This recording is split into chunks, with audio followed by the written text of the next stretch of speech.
नमस्कार।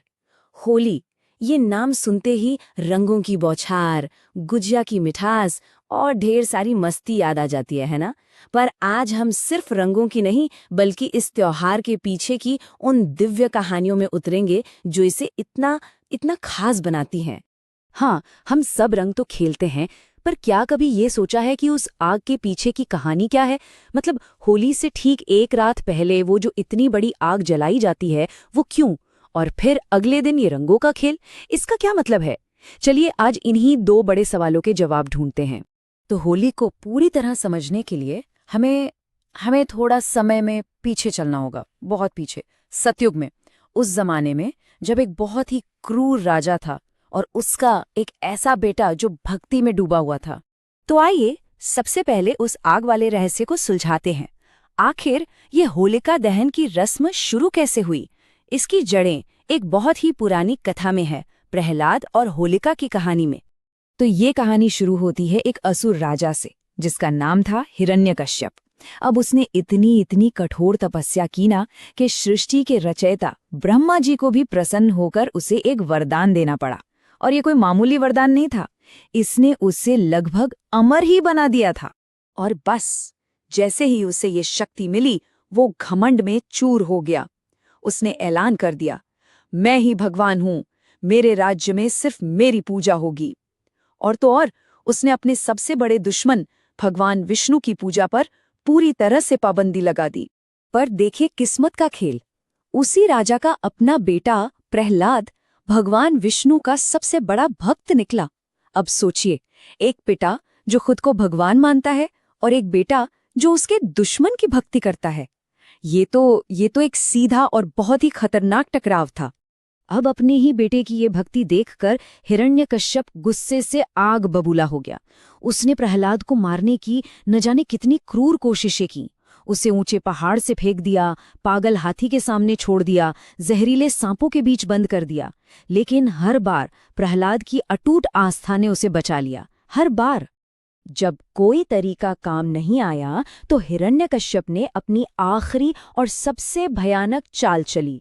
उसने अपनी बहन होलिका से मदद मांगी। अब होलिका के पास एक खास चीज थी, एक जादुई शॉल जिसे ओढ़कर वो आग में भी नहीं जल सकती थी।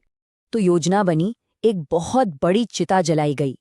होलिका प्रहलाद को अपनी गोद में लेकर उस धधकती आग में बैठ गई। उसे लगा कि वो तो बच जाएगी और प्रहलाद जल जाएगा। लेकिन तभी तभी एक चमत्कार हुआ। एक तेज हवा का झोंका आया और वो जादुई शॉल होलिका के ऊपर से उड़कर प्रहलाद पर आ गया।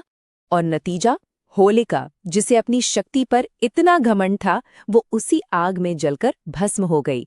और भक्त प्रहलाद, वो बिना एक खरोच के सुरक्षित बाहर आ गया। यही है होलिका दहन, बुराई पर अच्छाई की जीत का प्रतीक, भक्ति की शक्ति का प्रमाण। तो ये तो थी आग के पीछे की कहानी। लेकिन अब सवाल ये है कि ये जीत का जश्न रंगों के त्योहार में कैसे बदल गया? अच्छा, इसके लिए हमें एक दूसरी बहुत ही प्यारी कहानी की तरफ चलना होगा, राधा और कृष्ण की प्रेम कहानी। ये कहानी तब की है जब भगवान कृष्ण छोटे थे। वो अक्सर अपनी माँ यशोदा से पूछते थे, मैया, मैं इतना सांवला क्यों हूँ और राधा इतनी गोरी क्यों है? उन्हें अपने रंग को लेकर थोड़ी थोड़ी झिझक थी। अब माँ तो माँ होती है। यशोदा मैया ने शरारत से मुस्कुराते हुए एक ऐसा हल सुझाया जिसने जिसने सब कुछ बदल दिया। उन्होंने कहा, अगर तुम्हें उसका रंग पसंद नहीं, तो जाओ उसे अपने पसंद के रंग में रंग दो, फिर तुम दोनों एक जैसे दिखोगे। बस, कान्हा को तो जैसे मन की मुराद मिल गई। उन्होंने अपनी माँ की बात मान ली और अपने दोस्तों के साथ मिलकर पूरी तैयारी शुरू कर दी। पलाश और टेसू के फूलों से लाल नारंगी रंग बनाया, चंदन केसर से पीला गुलाबी और बांस की पिचकारियां भी तैयार कर लीं। और फिर अगले दिन कृष्ण और उनकी टोली ने राधा और उनकी सखियों पर रंगों की बौछार कर दी। उन्होंने सबको इतना रंगा कि कोई गोरा रहा ना, कोई सांवला, सब एक ही रंग में रंग गए, प्रेम के रंग में। और इसी के साथ जन्म हुआ उस वाक्य का जो हम आज भी कहते हैं, बुरा ना मानो होली है। तो अब देखिए, हमारे पास दो कहानियां हैं, एक आग की और एक रंगों की। आइए अब इन दोनों को एक साथ जोड़कर देखते हैं कि आज की होली का असल मतलब क्या है। तो होली असल में 2 हिस्सों का त्योहार है। पहला है होलिका दहन, जो हमें प्रहलाद और होलिका की कहानी याद दिलाता है। इसका मतलब है अपने अंदर की बुराइयों को, अपने अहंकार को उस आग में जला देना। और फिर आता है दूसरा हिस्सा, रंग वाली होली, जो कृष्ण और राधा के प्रेम से जुड़ी है। इसका संदेश है सारे भेदभाव मिटाकर एकता का जश्न मनाना।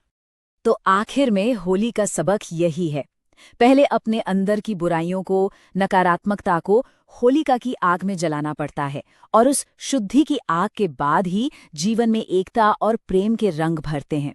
ये त्योहार हमें हर साल यही याद दिलाता है कि एक रंगीन और खुशहाल जीवन की शुरुआत अंदर की सफाई से होती है।